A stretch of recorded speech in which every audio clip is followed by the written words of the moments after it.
Hey, hey, hey! Hey, everyone in the world. It's Good morning. Tony and Winston back with Yes, let's talk theater live. Ah, today in our conversation, Tony. I know we were scheduled to have the wonderful Dr. Janice Liddell join us today, but yes, she was unable to join us due to an emergency. But I know you know her, and every time I talk about 10 minutes or 15 minutes, anyone about yeah, theater, her yeah, name comes up. So we know we'll have her back in the yeah, future. We'll have her back on the show. yeah. I'm so excited to move forward, but definitely sending our prayers out to her and her family. So, we got a good one, though. You We've got guys a ready? good one. Yes. Are you ready? Are you ready? I don't want to That's start right. with solemn energy, but because we're gonna turn it up because we have first of all, I want to welcome everybody to Let's Talk Theater Live. I always get into it because I'm always so excited. I love doing this. I am Tony Simmons Henson, the producing and founding executive director of the Atlanta Black Theater Festival, and that's the inspiration behind this podcast, Let's Talk Theater Live.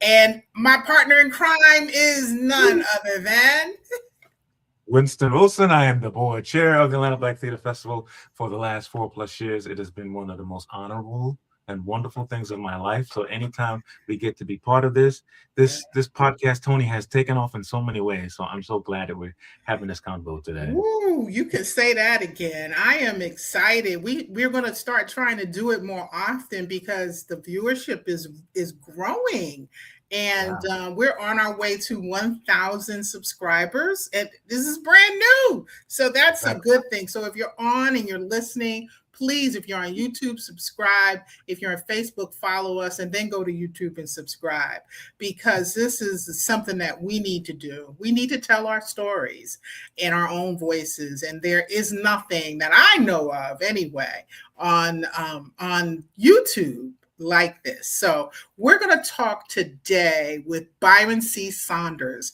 We're inviting him back. He's that good at what he does, and he is an incredible. I mean, if I were to read his entire resume, you'd be like, "Whoa!" But we don't have enough time. And he's the kind of guy that you say, I'm not doing enough with my life. He is a veteran director, producer, dramaturge, arts management consultant, a historian, civil rights activist with decades of leadership in theater, decades, Wow. museums, and cultural preservation. His work includes directing and producing for major festivals and theater institutions, serving as the executive director of the Frank Silvera's Writers Workshop, formerly, Garland Thompson is that now, and then the Queens Historical Society, the Wyckoff Farmhouse Museum, Just Us Theater Company, and Jamandi Productions. And he has served on numerous arts panels, including the National Endowment for the Arts, Georgia Council for the Arts, and the Fulton County Arts Council. I mean, come on, let's clap it up in the chat for Right, this that's so man. correct. I'm telling you, we're not doing enough in our lives. Hey, For the 10 other things that I still do. Okay, it's like, which hat do I wear today? That's the critical question of the moment. So that because 50 plus years is in the business, and it's been a joyful journey and a sojourn. And I can't say I'm ready to retire. That's for those who are ready to slow down. But God has his own way of slowing people down. So 4 years ago, I had a heart attack, believe it or not. And then he's like, Byron, I'm telling you now, slow down. So yeah, I that got was the definitely message. a call. I Yeah, got I the didn't know message. that. Yeah, Yeah. and it happened. It happened right before I took a show to the International Black Theater Festival, and 4 years ago, I was in New York. True story. 5 weeks with the Negro Ensemble Company as the production manager for their world premiere of Lambs to Slaughter at the Cherry Lane Theater. So I come home on the 4th of July. Took the Amtrak to DC. Come home to my wife. 5th of July, nothing. 6th of July, I get up. take a shower and shave. I'm coming downstairs to fix breakfast for my life, who I hadn't seen in 5 weeks, and I had a heart attack. Laid out on the Gosh. floor. Well, you And know thank what? God I was only 10 minutes away from the hospital. She I, gave me a baby aspirin to chew, and I oh, mean, literally saved my life. And then a month later, I was at the International Black Theater Festival with a piece that Janice Liddell wrote. It takes a village to present at the festival, and it was my healing. As they say right now, the mm, International Black Theater Festival now is identified as healing. It's a sacred ground, and yes, so a I holy felt that ground. it was Yes. holy ground, and Yeah. and as Eric McMillan says, Marv-tastic, and so I got that healing, and I thought I was in Wakanda for an Mm, entire week of Black theater in Winston-Salem, and it really was an inspirational moment, one in which my wife and I said, you know, the toxicity of Washington, D.C. was becoming unbearable. And it was just time to go, leave. I left that plantation once before, so this time I mm. had to escape it again. Well, And then we decided, let's move to Winston-Salem, and here we are. wow. That is Well, you know, it's excellent. so funny that you say all of that because art really does heal. And I Yeah, have heard that, you know, I grew up in the backyard of Broadway in New Jersey. Winston, you're from New York. Like we grew up with art enveloped in art. And now that I'm in the South, it's not as prominent as sports. yes, And yes. and go Knicks, by the way. We're not giving that up. We're not giving that up, right? But I have heard, I have gotten letters doing this for 15 years, doing the Atlanta Black Theater Festival for Mhm. 15 years. And I think there should be a Black Theater Festival in every single city and every Yeah, single country because it is an opportunity for us to come together as community yeah. and heal and bring our stresses and laugh and love together and that so I'm so glad we started with that because you know it's just tumultuous times Yeah. and we are so needing community Yes. at this Yeah. point. So You know, yeah, we got a healing last week, which was incredible, one that the nation needed. yes. And juxtaposed to that, of course, we have the ongoing celebration of the 250th anniversary of our nation. But the Mhm, healing moment didn't come from the celebration of the mhm. 250 years. It came Yeah, as a result of a library. yeah, yeah. An President Obama library. And Who knew? museum, And and museum. museum. Who Art space. knew? Who Yes, That's a knew? Right, the creative part of art is healing, and yeah, so the healing that our nation actually needs right now yeah. is to recognize the truth of the story that we live, and actually rebuke virtual reality. Mhm, All too many of us are caught up into that mhm. matrix, Yeah, and virtual reality is a drug. It's yeah, literally the worst drug we could have right now yeah, because we're stepping away from the real issues of our mm, world to yeah, go to Disneyland.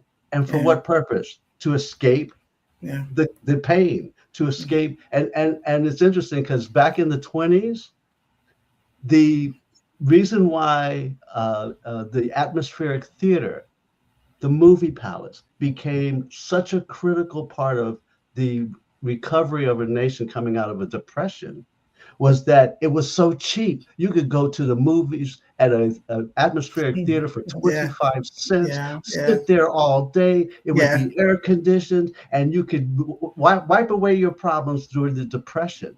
The yeah, depression really hit this country. So we're in that space like right now. yeah, And theater and truth about our stories. yeah, So Obama's library, the yeah, fact that the Apex Museum in Atlanta, Georgia, yeah, was hosting an event yeah, celebrating Juneteenth once yeah. again. And it Yep, was, yep, yep, yep. you see, That's it come back. community. It's It community. comes back. yeah, Yeah. That's right. Well, yeah. listen. Let's talk about what the people came to hear about, Oh, and yeah. that's That's right. how we So, move. Because I mean, we had to pause for that. I just want yes, to move it forward because I want to stay on time. But yes. what happens when a story moves from the page to the stage? And they and when a playwright puts hit her baby or his baby into the hands of the director, into the actors and the rehearsal. That's a collaborative process, but that's not always easy. There's a lot of sensitivities and everything. So, we've got Donald backstage, Donald S. Hinson. He's backstage. I'm going to bring him on, but I want to talk a little bit with you, Byron, about how to, what that sensitivity means, and just make sure that we really understand what happens behind the curtain. Okay. Using my favorite playwright of the day right now, Dr. Janice Liddell, as the litmus test. Yeah. It all starts with a phone call. Janice will say something like, Byron, I got an idea. And I'm like, okay, it's coming. A new play is coming. Then I say to Janice, I said, well, go ahead, just write it. And then we'll have that conversation. And that's literally how it starts.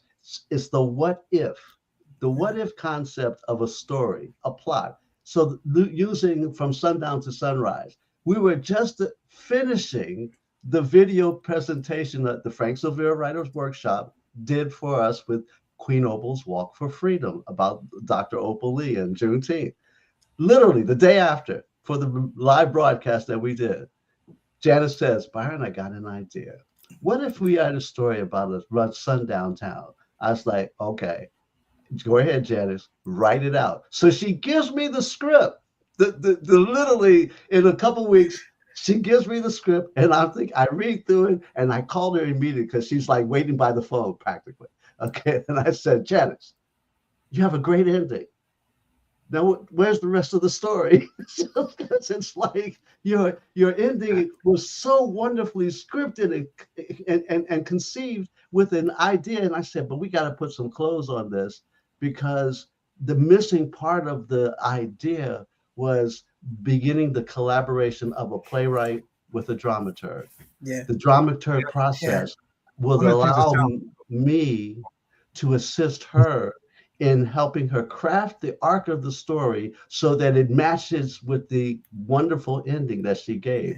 And then it's like, when you watch CSI and you got the crime scene up on the blackboard and every picture's up there and the suspects, same way. We do the same thing for the dramaturgy of a piece of art, of a writer's work, and put it up on the blackboard and dissect it. And say, okay, we're going to start putting the clothes on this project, and let's talk about the character development. Let's talk about the incident itself, which, in this particular case, a period piece that happened in 1987. Many of us may remember this, especially those living in Atlanta. It's the day that Hosea Williams and Southern Christian Leadership Conference, Martin Luther King celebration, the first year after the national celebration, Hosea Williams leads a group of people up to Forsyth County, Cummings, Georgia, to confront a sundown town called, that was originally part of Oscarville, which is now covered up by Lake Lanier. So it's not just a fictional story. This is a real story. One of our stories in our community that has been buried, like burying Oscarville, covering it up with Lake Lanier. And there are many stories that actually come from that moment, because imagine you're living in a Black town. Your community is uprooted by the KKK. A lynching takes place, an event takes place, and the sundown town concept is Negro or nigger, you need to get out of town. This town is not for you. Now, many of us think of that as, somewhere late in the 19th century, the 20th century. Yes, it did happen then, but it's still happening right now. There's still towns in this country right now, as we are speaking, that are sundown towns that got posted signs says, nigger, you're not welcome here. Now, excuse my blue language, but this is exactly what was confronted when Hosea Williams took that group of folks up to Cummings, Georgia, and the incident itself sparked another part of our movement, reclaiming our story, telling the story about Oscarville and how those folks got up and left in this one family, got up and in a wagon, a Conestoga wagon, went down to Atlanta, Georgia to escape the hatred in that particular town in Georgia, real town. Now, when they got to Georgia, they settled over in the SWATs, what's officially known as Southwest Atlanta, the SWATs, Collier Heights. Do you know that there was a wall that was built by the mayor at that time called the Berlin Wall, trying to keep folks out of Collier Heights? Can you believe that? And then by court order, the wall was torn down. But it was built. You see, and this is 20th century talk. And now when I went to college, I experienced my own incident at a sundown town called Valley Forge, Kansas. Me and my roommate were going to visit his girlfriend's town. Got into that town, and the story, as it was told to us, the last Black person they had hung him. This is 1969, when I was in the University of Kansas, and that they hung him. And that by the time we got into that town, because it's a one-horse town, on Friday nights you would drive up and down Main Street making U-turns. A young man who had just come back from Vietnam, shell-shocked, PTSD, noticed a car of two black men and two women coming into their town. And by the time we left that town, and we did not know we were being stalked, met out on a boogeyman dark road, Kansas cornfields left and right, car coming towards us, came around us, come from behind, was this same guy and his buddies, pulled up in front of us, stopped the truck in the middle of a dark road, no traffic anywhere, hits it into reverse, floors it, and dismantles our car right there on that street. And I said to the folks in the car, I said, listen, folks, I don't know about y'all, but if they start to come back toward us, get out the car and start running it in those cornfields. Okay? True enough, he pulled up, stopped at the top of the hill, and then another car was coming down around. And to our surprise, I say there are guardian angels everywhere. It was a white guy in his truck. He saw that our car had been disabled, took us to the police station in town. They knew this guy. The police were sitting in a bar because the police station was actually in the back of a laundromat. That's how small this town was. And we went to a country bar where the police was back in there. And I swear to God, when we walked in, the jukebox actually stopped playing. And everybody turned and looked at us. Mm-hmm. And it was that moment of fear. And when we left that town, the county sheriff took us back to the county line to meet another sheriff that took us back to our dormitory. That was I lived through that. This is so inspirational. I tell you, your story is phenomenal. And these are so incredible. I'm telling you, one thing I'm hearing from you talking is that our stories are part of our memory, and that memory helps us to thrive even as time goes on, as we get older. And so one of the things that you said to me that struck out, and I wanted to ask this question before we bring in Donald, is that what changes on the words when the words become a spoken language, right? So you just seeing the written word from the writer there, but then when it becomes a spoken language just out on stage, what are some of the changes and some of the ways you think about that? Well, you have to rely upon your inner sense as a director, first and foremost, because you're the interpreter of the work itself. And you want to hold true to the storyline. So it's moments like that when, my own personal story, I can share that with the cast as I don't think I shared that particular story, but then I reflected on something that's gone through their life cycle. Mm-hmm. Have you experienced racism to the extreme? So that you understand the fear factor, because the fear factor in most of our families is we don't want to talk about that story anymore. Literally, the story I just shared with you, I've not told that story in years, but it's about the remembering of making a line that's read or written for an actor, and Donald will share this with you. We had one-on-one conversations about the character development, the story, the lines that he would be speaking, and then reflecting upon his own life's journey. Can you make that line even more real by your own experiential moment when it happened to you, so that when we come to the stage and we give honor to the writer, as they say, as I always tell the actors, we paid for these lines. Just read them as given to us, so that we can at least hear it and make it real for the audience. And you always have to remember, it's the audience's impact that really pays the bills for what we want to do professionally. Because if they like it, they will, share the story with everybody, and even bring their own story to the table and saying, I remember an incident similar to that. And we've all, in our community, we have all experienced racism because it's practiced in our country 24/7, 365, and even on leap year days, we get no breaks. Racism is prevalent, and we have to deal with it as reality, not as a fantasy, but as a reality to our existence. Because if we don't live the reality of the existence, then what happens is we forget.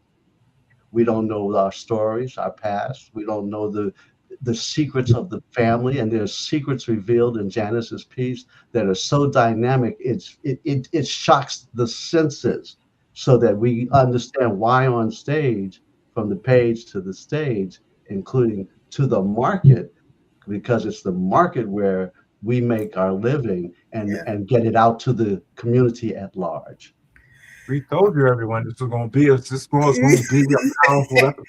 Yeah, and I am so glad you said "and to the market," because I'm working with a playwright now who has a concept. He doesn't even have a script, but he has a dynamic, very, very credible concept that I think is very highly marketable.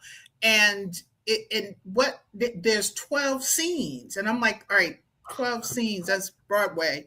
That's not your budget. So we're working on developing it so that, and I'm not a dramaturge, but I am giving him production oversight so that he can understand that it has to be producible, that the play has to be producible. But I want to bring on Donald S. Hinson. He's a bit of a celebrity in New York. He's a New York native, probably another Knicks fan. I'm gonna assume that.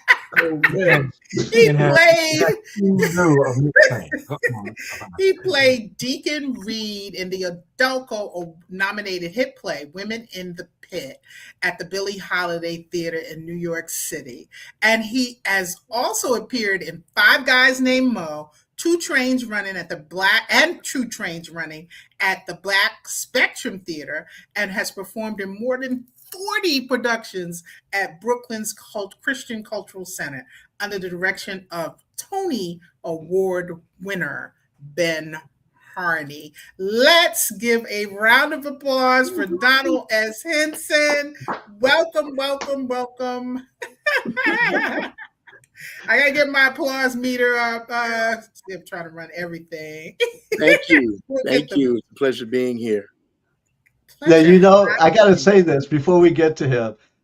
We went to the same church together. Yeah. The church where he goes to, Christian Cultural Center, Pastor A.R. Bernard, we did not know each other.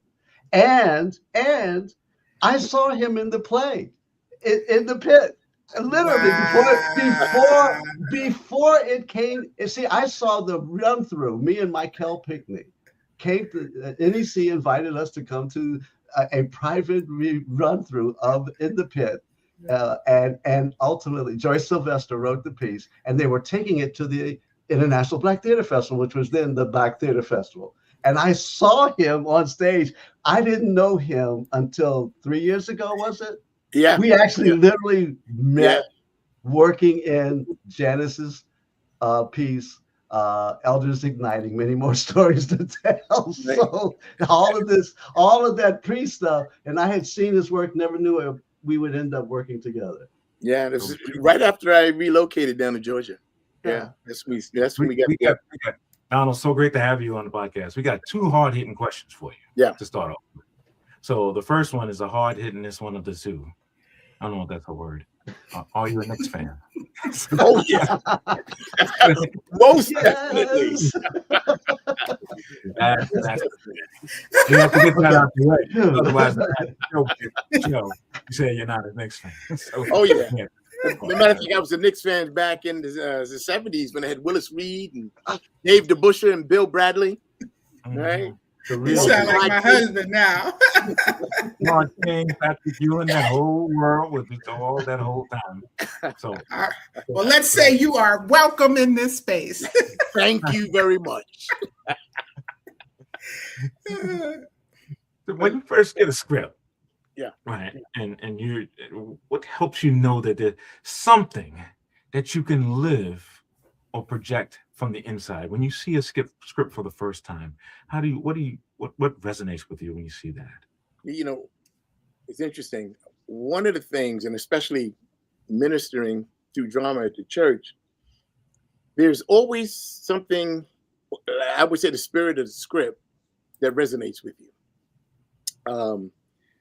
Byron was just talking about, sharing experiences to bring your character to life. And I wrote a little note down about substitution. What we do as actors, we substitute an emotion or a situation that is very similar to the character that you're representing in the script. And that can make your character become more believable because it's something that you lived. It's something that really touched you emotionally. So you can bring those words to life and, for it to be believable. I always believe there's the letter versus the spirit. You have even with the Bible and dealing with people and church people, you have the letter of the law versus the spirit of the law. And I think a lot has to do, and not to get all super spiritual, but for me, a lot is spirit. It's a lot, the Holy Spirit directing me to be a living picture to what, the man above wants me to represent. Wow. That is unbelievably powerful. That's powerful. That is very powerful. Now, you've worked with this team, meaning Byron Saunders and Dr. Janice Liddell for, I think this is your third piece with them? Actually, yeah. This playwriting team. From an actor's perspective, what do you see? Where's the magic? Because I know there's magic, and I'm going to go back. I'm going to go back a couple chapters when I first started working with Dr. Liddell and overseeing the production of her plays at the festival. I remember when I was speaking to her and she says, "Can you believe this?" And I was like, "What? What?" She said, "Byron Saunders is going to direct my play." And I was like, "Who?" Byron Saunders. And we were like so excited. She was so excited that you were taking on her work, Byron. So you're a celebrity and well known. And just to let you know how, and Janice Liddell is a relatively new playwright on the scene. I mean, she's been doing this for putting her work out there probably now for about 15 years now. That's not new. Let's say 15 years now, because she submitted to the festival, to the Atlanta Black Theater Festival 3 times before she was accepted, and then we couldn't get rid of her. But I want to just get a little bit of your perspective, Donald, on how this newfound magic, watching that and understanding how their collaboration happens from an actor's perspective. Can you give me that?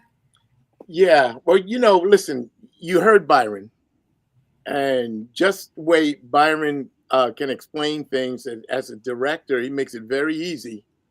Makes it very easy for us to do what we do. Janice is a phenomenal writer. When we did Elders Igniting, there was so much about that piece that, referred to me in my life that it almost makes it sort of effortless between the two to actually put your best foot forward. And I believe now Janice and Byron know themselves so well. Byron, I could say it's a wordsmith. Byron can go on with stories. Uh, and Janice is that, and you always have to have that yin and the yang. Balance is the key to life, right? Janice is that balance sometimes, and she'll come and Byron, we need to stop, we need to do this. Byron will go to Janice, and just that synergy that they have between them makes it easy for us to do what we do. It really does. It makes it easy.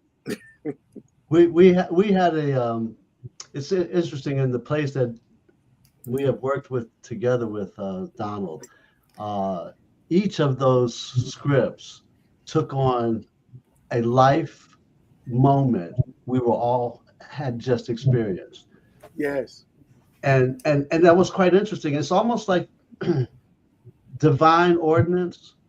And you come back to that spiritual acknowledgement that Donald was speaking about, because the chemistry of putting a good piece together, first and foremost, you need a good story.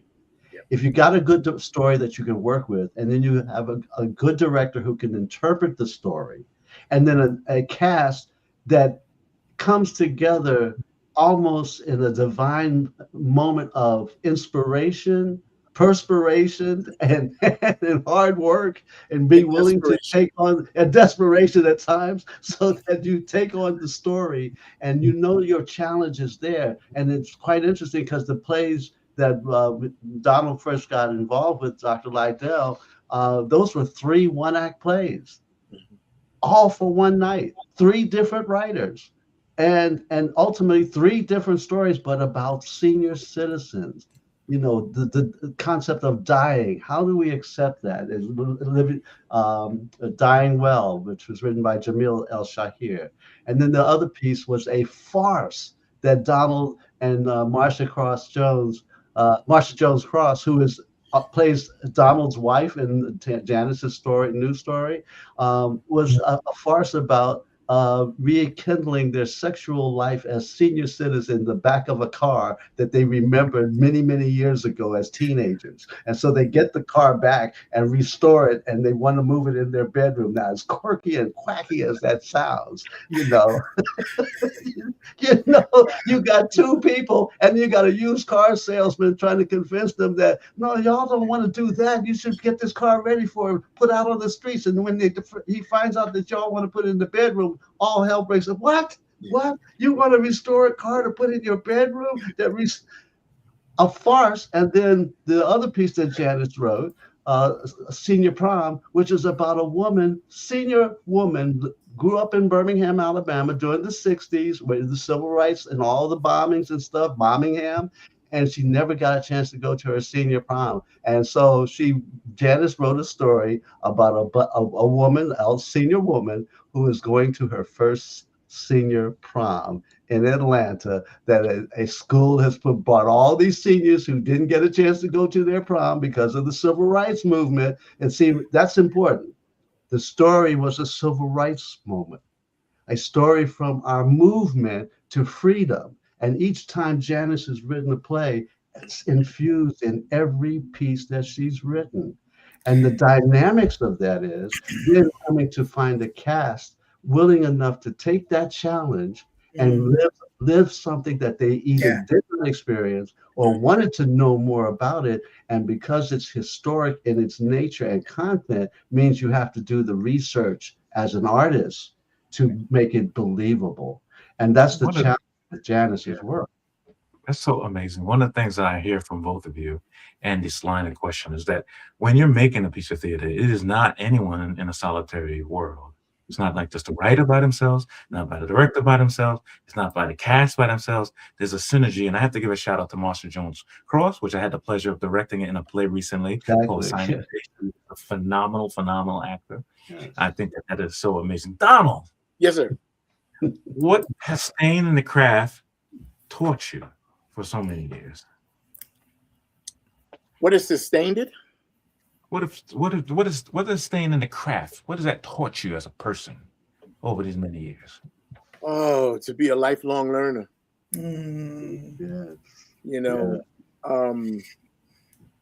Different pieces that I've done It's always revealed certain things about who I am, always caused me to reevaluate, my journey, my relationship with God, and my relationship with my family. When I first started acting as a, drama minister, my wife and I were divorced. And as time progressed, we ended up rekindling the relationship and remarrying after being divorced for 3 years. I want to direct that show. Okay. I want that play. Oh, wow. So there was a lot of growing up. There was a lot of re-examining who I was, what our relationship was to each other. And a lot of that stuff came from different pieces, different characters that I was portraying. Because in order to get into those characters, you develop you have your subtext you got to deal with, then you have your backgrounds that you're creating. And when you're creating that, you always take a little piece of yourself. I believe every actor has a little piece, even if it's an evil character, has a little piece of that person in them. Now, we can control it. Many of us, hopefully, can control that from overwhelming them. But you learn from it, and you learn who you are. So I'm a lifelong learner to life. I tell you, your words were convicting to me because I quit every day. It's hard to do the Atlanta Black Theater Festival. It is hard work, but I realize it is so powerful, and the humanity that comes out of it as a result. I every time I say I'm quitting, this is my last year, somebody says something like you just said. And I'm like, okay, all right. Because it's such hard work, but it is so meaningful. And I think that I don't think just a casual theater goer, if you're not really immersed in theater, I'm trying to get people that are not avid theater goers to expand genre. To expand your genre, go see stuff that you would not normally see. Go experience it. In a world where everything is digital, it is truly a place where you can connect with others. Yeah. And the experience is not always going to be positive. It's not always going to be, but it's going to be enlightening. And that's almost guaranteed in every single audience. And I love this piece, but I always have a commentary before a question. But I know y'all got magic happening here. The trio of you, I would say Byron, Janice, and then now Donald. You're coming back again for the third time. But that doesn't mean that there's always magic. There can be some wrinkles. What happens? How do you deal with the conflict from your respective roles? Go ahead, Donald. You want to answer that? I got a long answer, but go ahead. All my answers are long, so go for it. Well, the whole thing is to be open. I believe everything in my life happens for a reason. I had somebody say to me once, has it ever dawned on you that nothing has ever dawned on God? And I believe that everything happens for a reason. So even if there's a conflict, that's for a reason. What am I going to do with it now? It rains on the just and the unjust alike. So what am I going to do with what I've got? And how am I going to make this work? And what has he called me to do? Because this is my passion. This is what I do. He's blessed me with gifts, talents, and abilities to be a living picture to his people. So what am I going to do with that? And if there is a challenge, if there is a conflict, why? Is it for me? Or is it for me to impart something upon somebody else? I don't know. So it's exciting trying to figure out and be patient enough to have that revealed to you. So that's I don't know if that answered the question, but that's what I usually do. That's what I usually do. You know, the thing is, I'm glad you shared that one moment, because for me, and working with and collaborating again with cast members who I trust to take my concept and the concept of a writer, and then knowing that as we are developing it, the writer is available for us at each turn, that we've had to make some choices in terms of, will this work here? The biggest choice we have right now, and it's a challenge, I can reveal this, because her piece that we did as a reading a couple months ago, we held a private little reading just to hear it for the first time. We realized we got a 2 hour and 20 some minute piece. Now we got 90 minutes at the festival. Really, we got 90 minutes that's broken down into 10 minutes of setup, 10 minutes of breaking. So we basically have 70 minutes to do a show that's 2 hours and 25 minutes long. But the challenge is this, because we knew we had to cut, rewrites, and as part of the dramaturgy concept, because you can't, I think once you've accepted a role as a director, you're taking on another role as sometimes as dramaturg as well, because you have to have that synergy, not just with your cast that you've selected. And we've got a wonderful cast. I'll come back to that miracle in a moment, but it was the synergy of a playwright and a director who have collaborated before, and learning each other's nuances so that you don't make the mistake you made the last one, that you try to overcome this particular project, so you can bypass some of the potholes in the road, as they may say, so that you don't ride through that bumpy part trying to figure out things and say, wait a minute.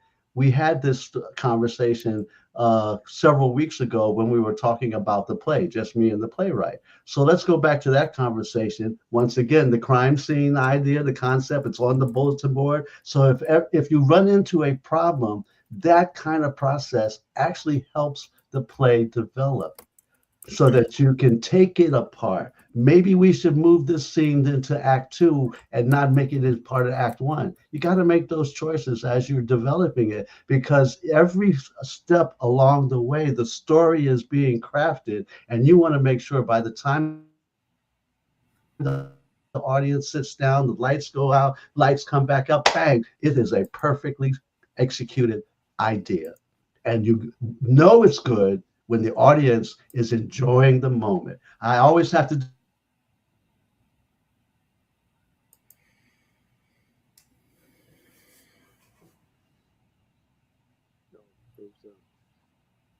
Did he freeze up? Yeah, he froze up. Oh, okay. Well, I'm gonna.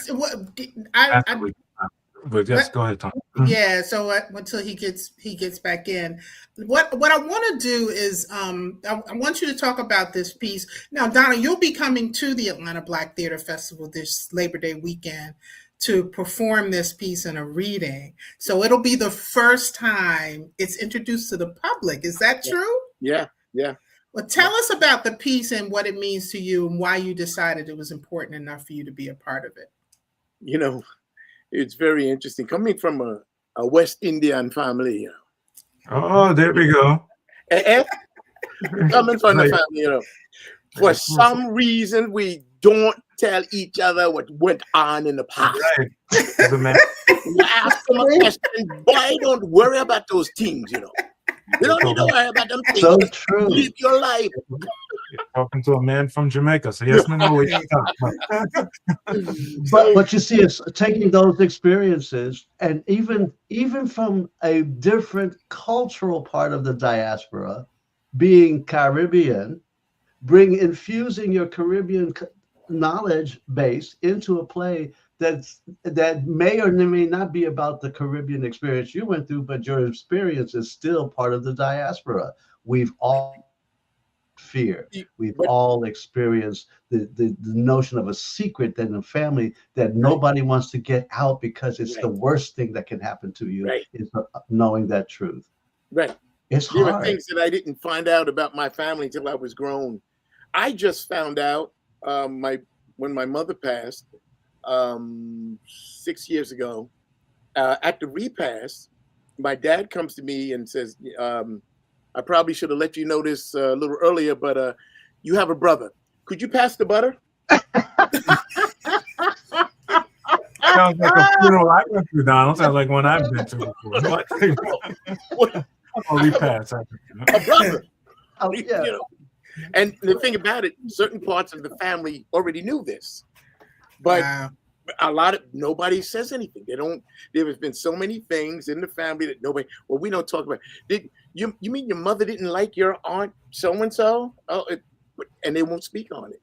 That's what grabbed me about the secrets that was going on with this family, and these were things that the younger generation needed to know. Yeah, so they can move on. You know, whatever you fail to learn in a given situation, you're destined to repeat. So they didn't even have the opportunity to find out what happened in this situation, so they wouldn't repeat it. You know? So. Well, you know what? Life lessons always come about in a reading or a play, and I am so grateful for the two of you to join us today. And we're going to have Dr. Liddell another time. But I just want to make sure that everybody knows that this particular piece, From Sun Down to Sunrise, will be have a reading premiere at the Atlanta Black Theater Festival. We're scrolling the link so you can get tickets. It's Labor Day weekend, and you'll be able to see the magic behind the stage develop. And then with the Atlanta Black Theater Festival, you're always able to ask questions and engage, because we always have talkbacks. So I just want to thank the two of you for being a part of this incredible conversation today, and what you brought to it, the talent and your insight, just touched on so many things other than the practitioner's experience. You gave us so much more depth, and we appreciate that.